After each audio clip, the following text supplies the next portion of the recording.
I want to talk about being real with the fact that we have to work out how we are able to, or get to the point where we can output a large quantity that is of high quality, but in doing that, we often find that we can get stuck. And this isn't necessarily writer's block, but I want you to think about where you are finding the bottlenecks.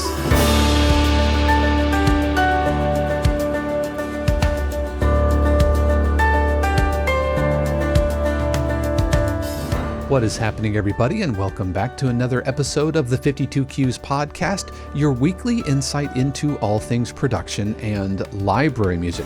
Whether you're brand new and just curious about the sync industry, or maybe you are a production music veteran, I promise you, you're in the right place.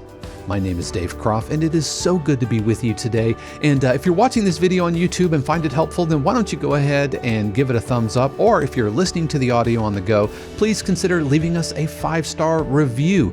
Either way, hit that subscribe button because I talk about production and library music every single week. Today's episode wouldn't be possible without the incredible support of our amazing member subscribers of 52 Qs, who not only keep our community alive and thriving, but as subscribing members, they get access to extra perks like live streams, workshops, Zoom feedback sessions, hundreds of hours of video archives, and opportunities to submit to real music libraries. So if you're ready to get started in a sync career, or maybe push further into your production music journey, then why don't you head over to 52qs.com and sign up. It's free to join, and subscriptions start at around $4 a month. So we're here in week 11. It's good to be back with you here in this format. Last week we had the live Cymbal Slice 2024, and a huge congrats to those winners, and especially to Rolf Schilt, whose Q won first place. And this was a really good week. Not only did we have our Cymbal Slice Composer Quest competition, which went really well, but we also released the Cymbal Pack, our cymbal effects library that we are hosting over at productionmusictools.com. And it's bowed cymbal samples that I had recorded quite a while back, and we were wanting to release it, and it feels really good. It feels really good to finally have it out the door. And it got me thinking about scope creep and kind of what took so long to send this and to get this out the door, because I recorded these samples over 2 years ago. And what happened is I recorded them, and I had a buddy of mine who let me borrow his vintage Neumann 184 microphones, which are absolutely amazing. He is from Germany and brought them from Germany. Of course, Neumann is a German company, and the mics were absolutely amazing. And when I went to go work with somebody to release this, I started getting really excited about all the possibilities, everything we could possibly do and put onto this library. And admittedly, I started kind of adding, well, we could do this and we could do this, and let's add a little bit of this, and what if we did this? And so it went from just a sample pack consisting of waveforms or whatever to a full-blown contact instrument. And we got really far into that process. But it wasn't quite ready. I was feeling a little bit blocked about it because the developer I was working with and the engineer, Cordero Rodriguez, a huge shout out to him. Guy is amazingly talented, super bright, and much smarter than I am, especially when it comes to like contact scripting and all of that. But then he kind of put the ball back in my court. It's like, okay, Dave, I've done what I can do. Now it's up to you to kind of start working on artwork and all this other stuff. And I got really, really, really stuck about it. But we probably could have released this pack a year and a half ago if I didn't let my excitement in wanting to see it released and everything it could possibly be, I let that excitement stop what it already is from happening. Does this sound familiar? Anything in your life come up that you're so excited about what it could be that it got in the way of what it already was? And so that was the life lesson that took 2.5 years for me to learn. But that's what I took away here in this week. And I'm super proud of that sample pack, and a huge thanks not only to Cordero for helping me edit and engineer. That contact instrument is still coming. It's still coming. We've put a lot of work into it, but now that the sample pack is released, now we can really focus on the playable bowed cymbal instrument. But also a huge word of thanks to Stephen Bedall over at Production Music Tools and Production Music Academy for hosting the sample library. We have a lot of great plans, and we're going to be putting more things over there. And so if you want to check that out, then head over to productionmusictools.com and buy it. It's only $19, and it's 68 individual custom cymbal samples that I bowed myself right here in this studio. And so a huge word of thanks to Steve and to all of those who have already bought in. So this week for our Expedition 52 and the cue that I want to play, I didn't play a cue last week because it was live. And so I'm going to be playing a cue that I wrote last week, but I'm super proud of it. This is called Bring 'Em to the Brink, which is a vocal hip hop track, which is crazy because I've written a ton of hip hop, either contemporary hip hop or hip hop dramedy or high energy kind of EDM hip hop. I've written a ton of epic orchestral hip hop, but what I have not done a ton of is vocal hip hop, which at first was kind of intimidating because I was like, I don't know what I'm doing. I'm an instrumental composer. I'm not a vocalist, but I didn't let it stop me. And this features the amazingly talented Mad About Nothing, aka Chris Smith, or Chris Smith, aka Mad About Nothing, aka MAD or MAN. And so, who is an amazing rapper, lyricist, also is a producer in his own right. And so heard some of his tracks in some of our feedback sessions. And I'm like, whoa, time out. You're really, really good at this. And so we collaborated on a handful of tracks, and this cue, again, called Bring 'Em to the Brink, was sent up to the NCAA tournament folks at CBS Sports. Maybe it'll get some love. I guess we'll find out in the next couple of weeks. But this features Chris just absolutely crushing this. So we'll take a listen to Bring 'Em to the Brink. Bring 'em to the brink of defeat, let's dance. You ain't leaving with the date, you brought no chance. Let the confetti just rain all over the stands. Return the t-shirts, cause we the ones leaving with raised hands. Bring 'em to the brink of defeat, let's dance. You ain't leaving with the date, you brought no chance. This is the moment we make you understand. Hope that wasn't your plan to leave no ring on your hand, cause that was never happening. Cold-hearted ice in the veins, this is our domain. I know you thought you was leaving here with a championship, but things change. Time on the clock ain't enough time to stop what's happening. When it starts to rain, that ain't thunder clapping, nah. That is a team on a mission, dismissing competition rapidly. You will be privileged to witness this dismantling as it's happening. The whole world's watching as the clock just ticks and you do nothing. This is your moment to shine, but your moment has passed and now it is mine. It ain't really your fault, the moment was bigger than you thought. I didn't think you'd fight as hard as you fought, but I see you losing your spark, I know it's dark. I've been there before, I've been on that road. Ain't a fun place to go, but you gotta go. I don't know why, it's just logical. Check them boxes where the scores go. Triple doubles, we on a different level, another plane. No, not one of them things with wings, that ain't what I'm saying. What I'm saying is the same thing, we just playing a different game. You think chess, we think go, that's how I know you ain't on the show no more. To the brink of defeat, let's dance. You ain't leaving with the date, you brought no chance. Let the confetti just rain all over the stands. Return the t-shirts, cause we the ones leaving with raised hands. Bring 'em to the brink of defeat, let's dance. You ain't leaving with the date, you brought no chance. This is the moment we make you understand. Hope that wasn't your plan to leave no ring on your hand, cause that was never happening. Ain't no more time to be wasting, we ain't playing, we been saying, but you ain't listening. So you about to get it, then we gon' give it to all of them. Nobody safe in the spots that we be ballin' in. Sorry you sorry, man, but it's all about to end. Bring 'em in the deep water, no, not there, a little farther. It's only about to get harder and harder. Your heart is a goner, no lies were detected. In your eyes it's reflected, the fear we smell ain't respected. It's time for you to accept. Bring 'em to the brink of defeat, let's dance. You ain't leaving with the date, you brought no chance. Let the confetti just rain all over the stands.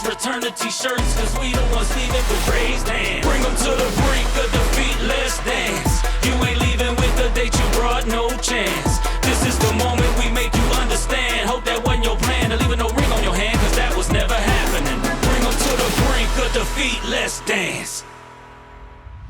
So that was Bring 'em to the Brink, my week 10 cue, and next week I will play the cue that I am writing this week. I had so much fun doing that.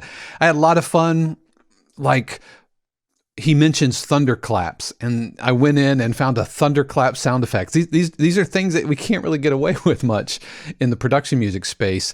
And yeah, a lot of lessons learned in doing that. And if you want to check out a full cue breakdown of that cue, then that was sent up last week for our friends and family subscribers. I did a complete breakdown of that, including the techniques that I use to create the sounds and the vocal mixing, especially, and the vocal editing and some of the choices that I made there.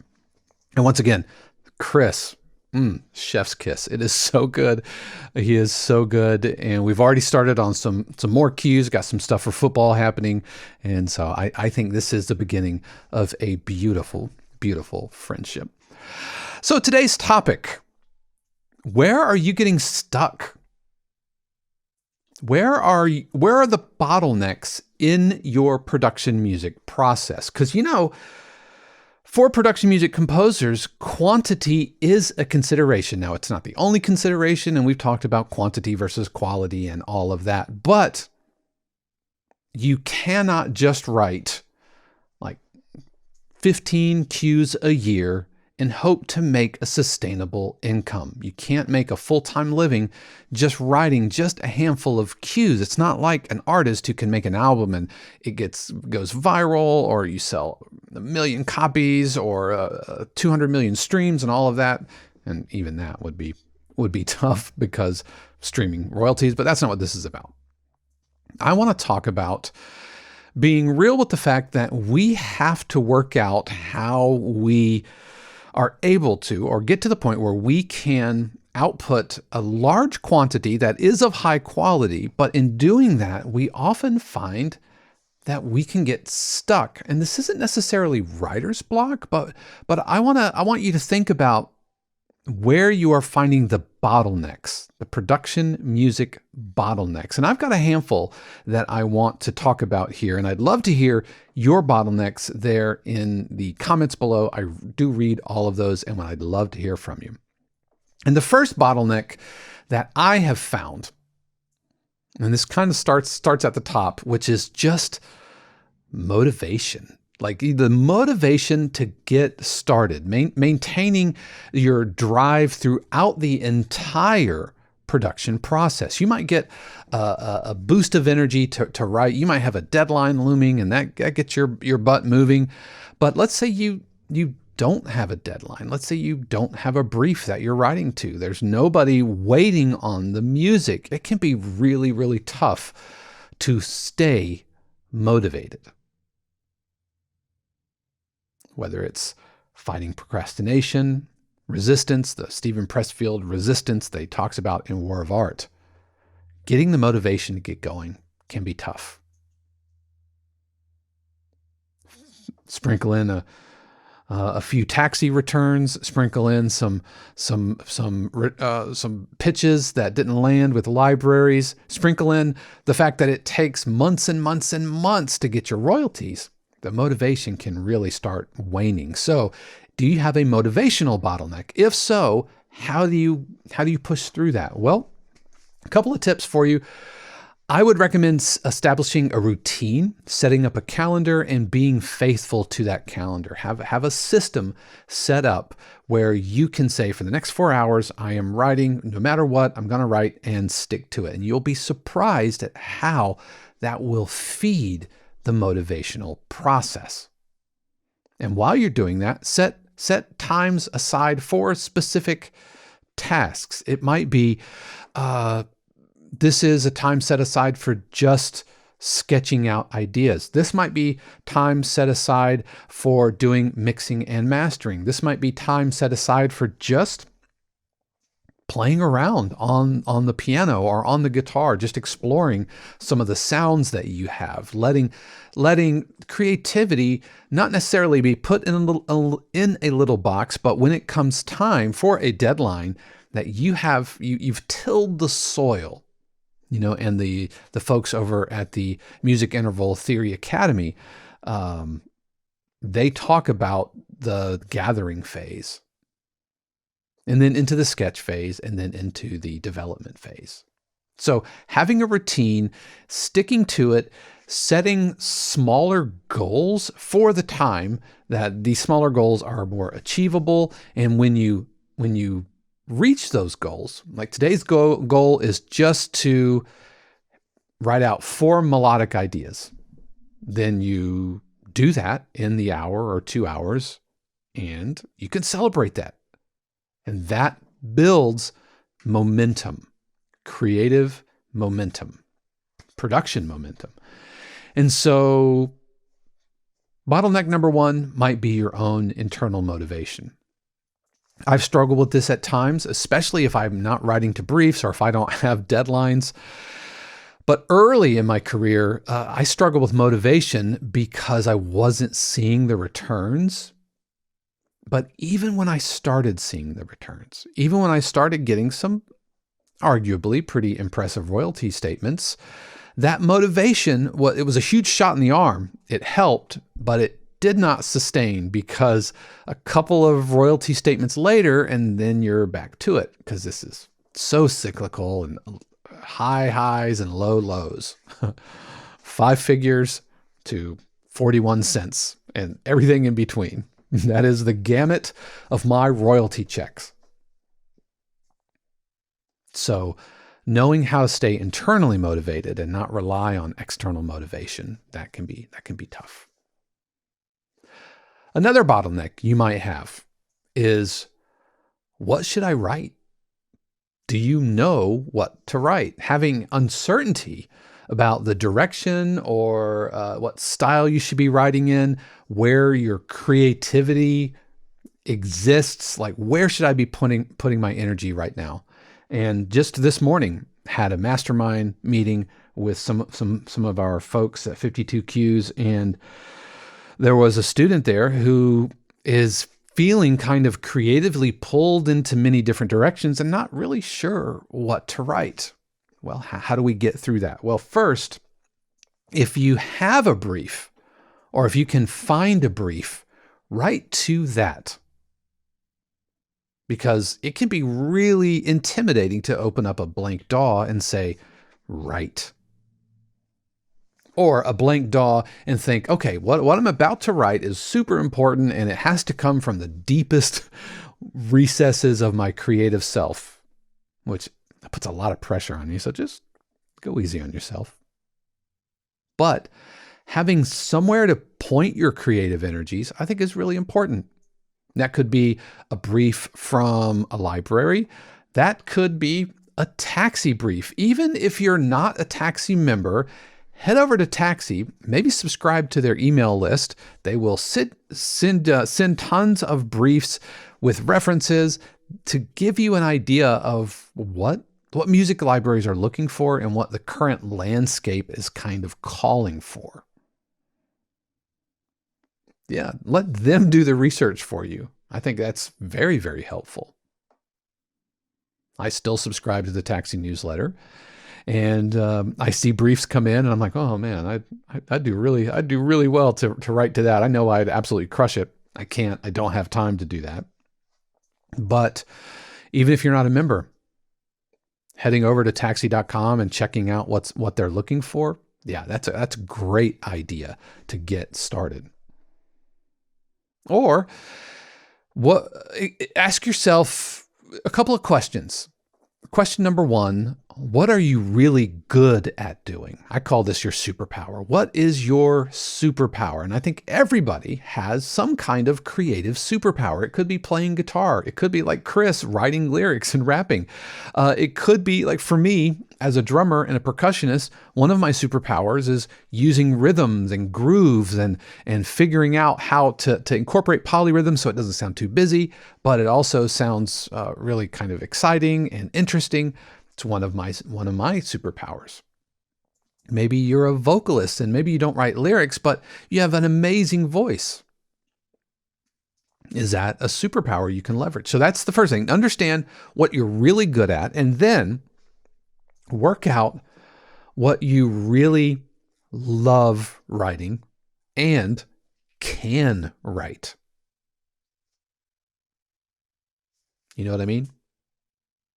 So you have your superpower, the thing that you do really well, and then you have the other thing, which is what you really love to write. And sometimes that's not necessarily going to be the same thing. One of my superpowers is drum set playing, specifically jazz drumming. Drum set came really naturally to me. I think I've talked about this on the podcast before. 6th grade band, all of that stuff. I really didn't have to work that hard at it. Am I Dave Weckl, Thomas Lang, Marco Minimum level? No, not at all. But I've had a pretty consistent career out of being a performing drummer. But I actually don't use live drum set on mini cues at all. I don't write hardly any actual jazz cues, even though my graduate degree is in jazz. So that's a superpower that I'm not necessarily using. But where does your superpower overlap what you are really, what you really enjoy writing, which could be tied to what you enjoy listening to? I enjoy listening to Thomas Newman and Rachel Portman, Mac Quayle. I enjoy those types of cues. Not so much the John Williamses. And I love Alan Silvestri, but I'm not writing a ton of orchestral stuff. Thomas Newman, Mac Quayle, Ludwig Göransson, yeah, all day long. And by the way, huge congrats to Ludwig.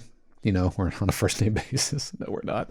But one for Oppenheimer. Yeah, that was an amazing, won the Oscar, I should say, in case you're watching this not the week after the Oscars. So what's your superpower? What do you enjoy writing? And try to get those to overlap as much as possible.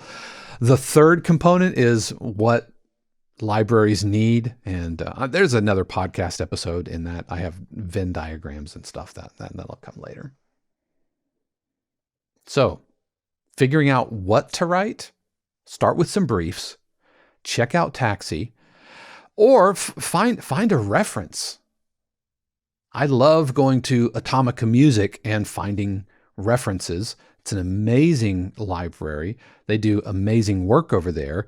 And the library catalog itself, it's just pleasant to use. And I have Atomica pulled up here that I want to show you. This is just a good looking website.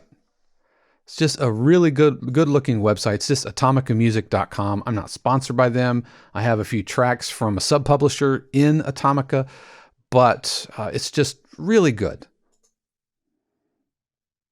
You can search by tracks, search by types of cues. You can search by moods, genres. It's just absolutely stellar. And go listen to something. Go see what else is being used and then write. You could use modeling, where you take one cue and use it as a blueprint or a skeleton for your own cue. I do that all the time. And I'm gonna circle back to Atomica. They're gonna make another appearance here on the podcast. So number 1 is motivational bottleneck. Number 2 is knowing what to write. What should I write? That production music bottleneck. Let's dig a little deeper into the actual production itself. Where are you getting stuck? Where is your creative process grinding to a halt? And for you, that might be choosing your sounds. What sounds should you use in the cue?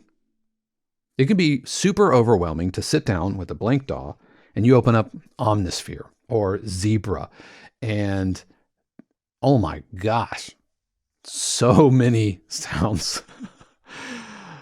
Omnisphere, I'm looking at you. Man, that's like Chief of Sinners right there. It's super overwhelming. to the point where it's demotivating. You're like, I don't know. This is one of the reasons I've gotten so much mileage out of Matt Bowdler's The Unfinished, Matt Bowdler's presets, because I feel like it's kind of curated the best at what Omnisphere can do through custom presets that he makes. But it uses all stock Omnisphere sounds. He doesn't bring any outside samples or anything. But choosing sounds can be super overwhelming. So how do you work through this? Well, first of all, set aside some time to learn your library and make it separate from your creative output time. Because if you're thinking, okay, I have 2 hours and I really need to work on this cue, then you start going into your Omnisphere library or your Serum patch list or pigments or whatever, and suddenly your creativity starts waning, your flow state starts suffering, and before you know it, the 2 hours is gone. And you feel like a failure, which affects your motivation because you feel like you didn't use that time wisely. Man, this is completely autobiographical.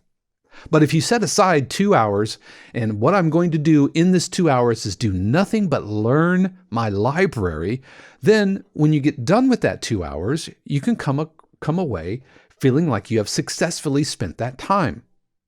Setting a goal that's obtainable and manageable and smaller milestone type goals. Then through that, learning the sounds, create a curated library of the sounds that you like. Now, how do you do that? Well, depending on your DAW, but I'll start with Logic. Logic, you can create your own patches. I've talked about my template process before and how I don't have a Logic template of dramedy music and a Logic template of hip hop and a Logic template of light tension, because the sounds change so much, especially if you're using any type of style that incorporates a synth, pigments or Omnisphere or Zebra. And so it doesn't make sense for me to set up a Logic template that has a bunch of sounds loaded in. But what I can do is find a sound I like and then create a patch. That's how I have set up, especially my orchestral sounds. Because I'll open up a DAW session and I don't need pizzicato strings here, but I need legato strings. But the next section is I don't need legato strings, so I need pizzicato. And so I've used the patch library in Logic to create all of these presets, essentially, in my user patch library. But even then, when you talk about something like Omnisphere or Zebra that have so many patches, and then you buy a bunch of third-party patches from Matt over at The Unfinished, and now suddenly you literally have thousands and thousands of patches. And that even gets unmanageable if you're creating presets in your Logic library for each one. And so that's where I think you should go in and use whatever internal favoriting or star system. A different, like Alchemy has stars, Zebra has favorites, and so you can just favorite certain things and say, okay, this favorite, if it has 1 star, this is a pad that I like. If it has 2 stars, this is a bass sound that I like, and so forth. And whatever the system is, that's up for you to decide. But knowing what your library can do, knowing where you can get to those sounds, and having an idea in your head of what sounds you want to use. Now, sometimes when you sit down to write, you're not really sure because maybe you didn't you don't really know what to write and you're just kind of guessing. I mean, that can be beneficial, but if the idea here is to push through a bottleneck, then having an idea in your mind's ear, maybe using the reference material to help dictate what types of sounds you are using. So if you're modeling a cue and you bring it in and you're doing a measure by measure breakdown of in measure 1, I'm hearing these sounds, and then in measure 5, these sounds come in. Then you go into your library and look for similar sounds. Now, modeling isn't about copying. It's not about plagiarizing. It's about using one specific reference as a blueprint, an instrumental blueprint, a structural blueprint to create your own cue. It's not about ripping things off. You're not cloning anything or creating sound-alikes.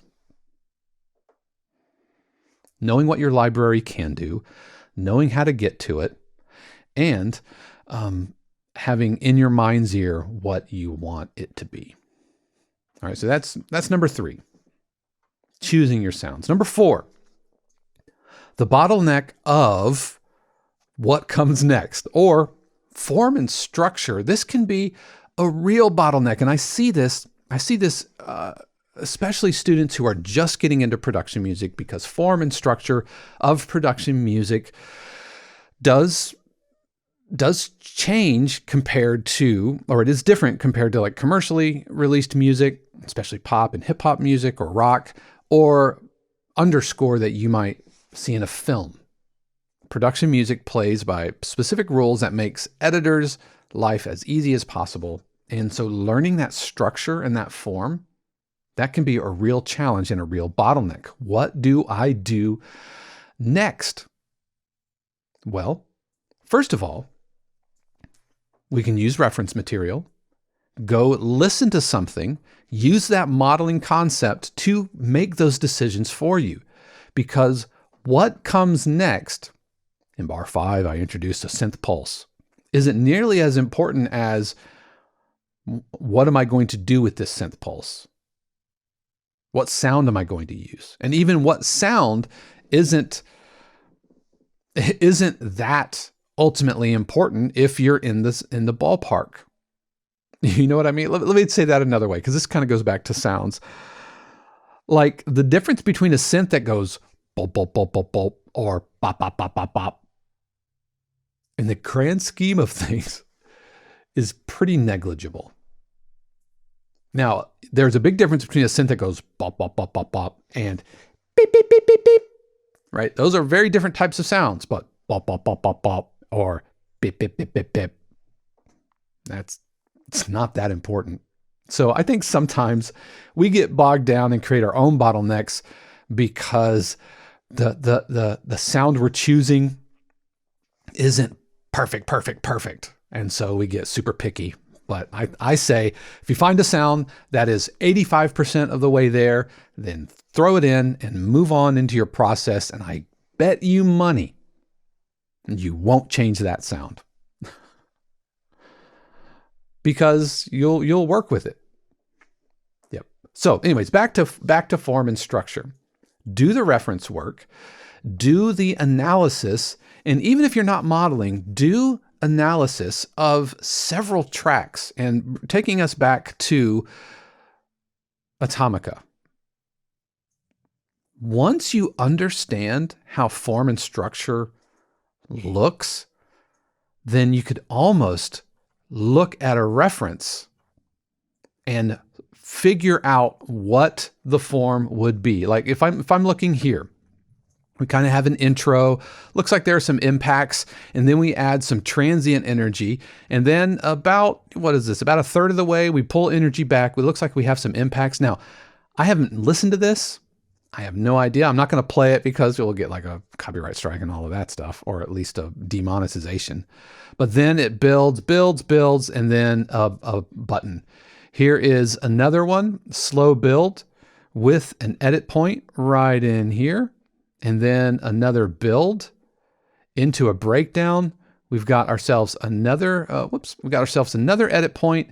It builds, pulls energy back, and then a button, right?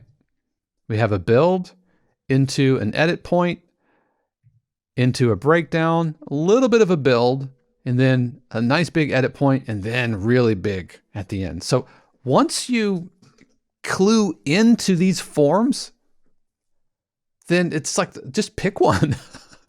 If you are challenged to write a 3-minute cue, then find a 3-minute example and use it as a form.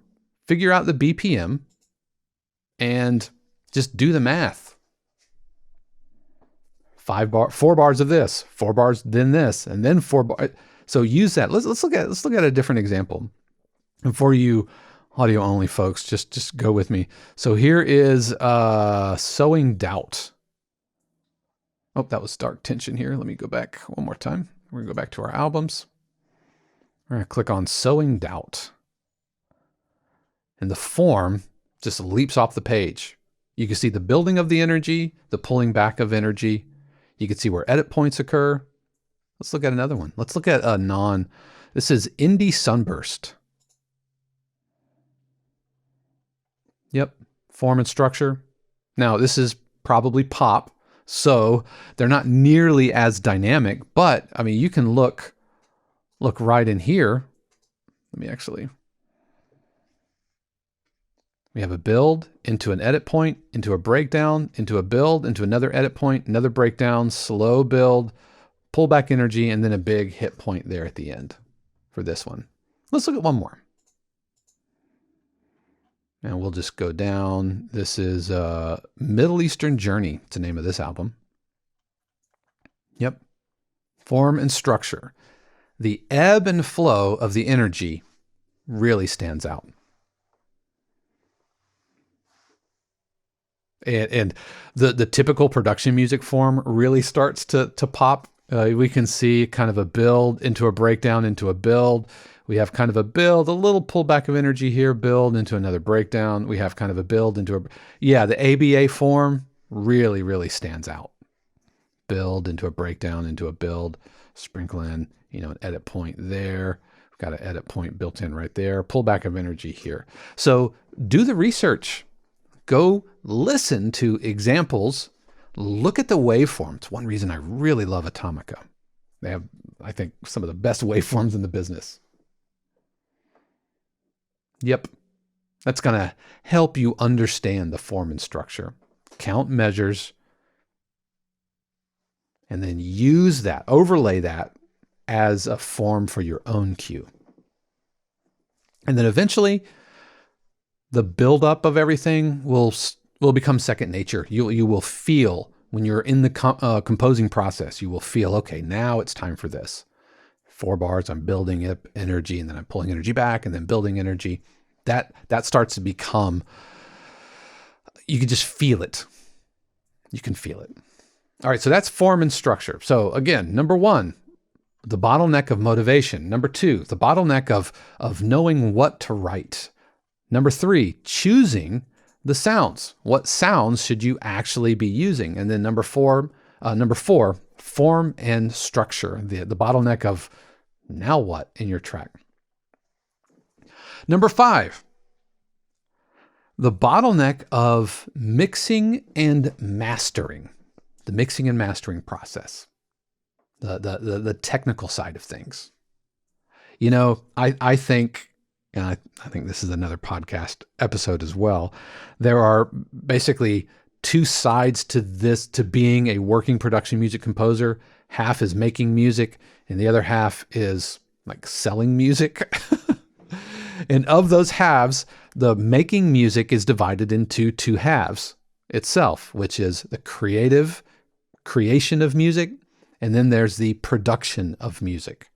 Music composition and music production. Music composition is the creative, the artistic, right? It is the melodic composition, the music theory, the chord choices, those types of things. The production is the EQing, using compressors and dynamic side chaining and mixing and mastering and faders and luffs and loudness and all of those things. That's the other half. Now, if we look at the entire other half, which is the business, which is divided up into 2 halves in itself.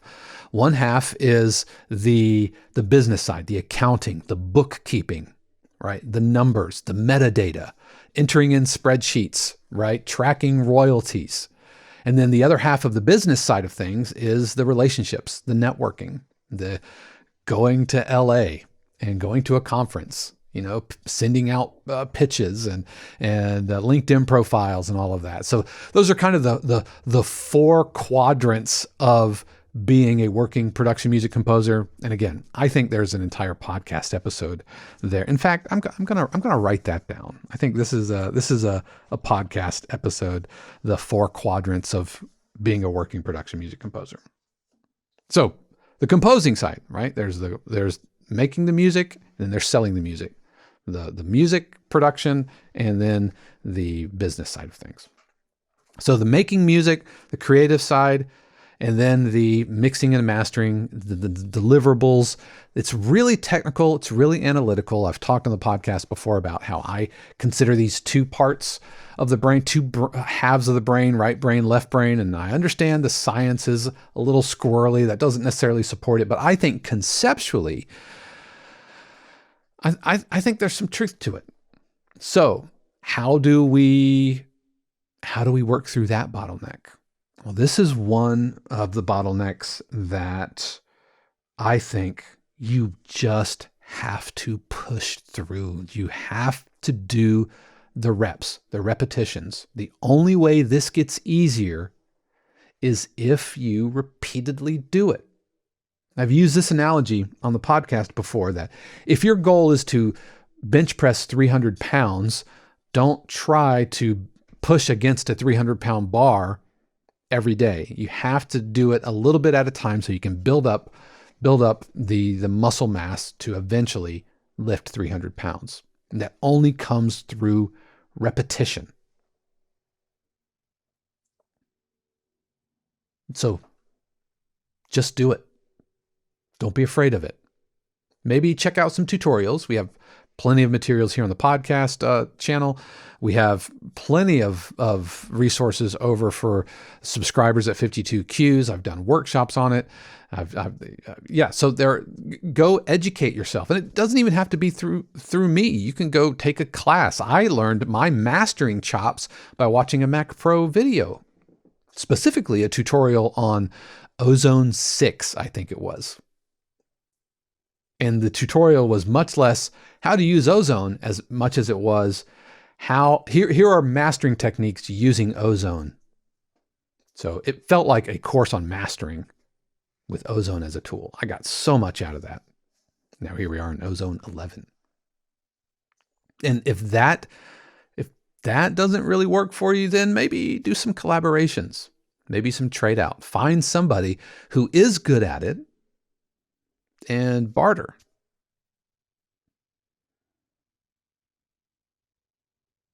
Do they need beats? Do they need some editing done? Or let's say that they're vocalists and you're not, but they're really good at mixing and mastering. So you do the whole track, send them that, they lay the vocals and do the mix and master, split the royalties, split the upfront sync fees or whatever. Or pay them. Paying them feels like a tall order because there's so little money on the front end of a career that's tough to get off the ground. But trading out services, absolutely. But at the end of the day, on some level, we have to make our peace with the fact that we will be doing the production side of things. Until I guess you get to a certain level and then you're shipping things off to a catalog and a library and they're like, we'll take it from here. But, we're not getting signed to a record label. They're not going to fly us to New York and record in their studios. And all we do is show up, play our instruments and sing into the mics and go away. And they take care of the rest. That is not what this gig is. And so mixing and mastering can be a real bottleneck.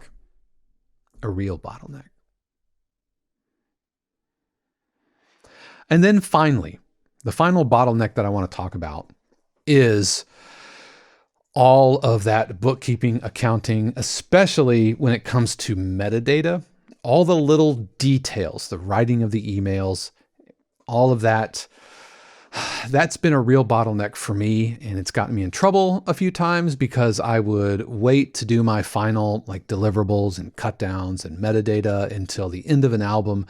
And then I am just miserable as I try to crank it all out at once, and it's just a gnarly, nasty session, and I don't enjoy it. But doing those things can be a real bottleneck. Anything that's that is a source of procrastination, this is being really real. So I'm going to give you a suggestion that I admittedly don't take as often as I should, but do it as you go. Man, do it as you go. Set up a Google form or a spreadsheet or something that you can enter these things in. Heck, just even in in Logic, you can create a notepad. In your Logic template, add the metadata the metadata fields into the notepad so that while you're in the session, you can update the metadata, at least rudimentally, so that when you go to actually fill it out, you're not starting from scratch. You're not reopening a Logic session. No, a little bit goes a long way of doing this. Just take the time. I guarantee you will be much less miserable. I'm guaranteeing you, Dave, I'm talking to you. You will be much less miserable if you do it a little bit at a time instead of waiting until the last minute. That goes with your taxes as well. Reconciling, balancing your checkbook, or reconciling any outstanding receipts that you need to submit. I just got a message from Shannon, who takes care of the books here at the 52Qs business. It's like she saw credit card charge for, I bought pigments a couple of weeks ago because it was on massive sale and they gave me a loyalty discount. And so it was like $69. And so I bought it and she sent me a message, need to send a receipt. And I need to do that now, not wait until we're frantically trying to get things ready, profit and loss statements and bank statements and everything ready for tax season. Why don't I take care of that now? 5 minutes now, if even that, will be so much less stress than trying to do it there at the end. And so putting those things, which are the least fun part of your job, off until later, for me, that's a huge, huge, huge bottleneck that I am saying right now, I need to get much better at it. And I want to, right? My spirit is willing, but my flesh is weak. And so I'm not nearly as good as I want to be about it. So those are some of my bottlenecks. The bottleneck of motivation, the bottleneck of knowing what to write, the bottleneck of finding sounds, choosing sounds, the bottleneck of form and structure, kind of what comes next, the bottleneck of mixing and mastering and deliverables, which feeds into the bottleneck of all of the little details, metadata, accounting, the busy work. This gets into some of the business side of things. That can be a real bottleneck for me. But what about you? What are some of your bottlenecks? I would love to hear from you. Please let me know in the comments below. I do read all of those, and it would be great to hear from you.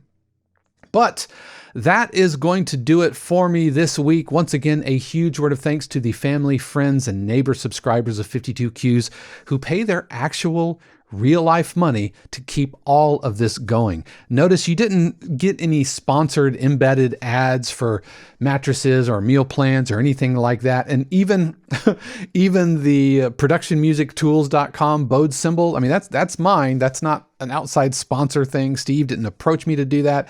That is my symbol library. And yeah, I'm going to talk about it on my podcast.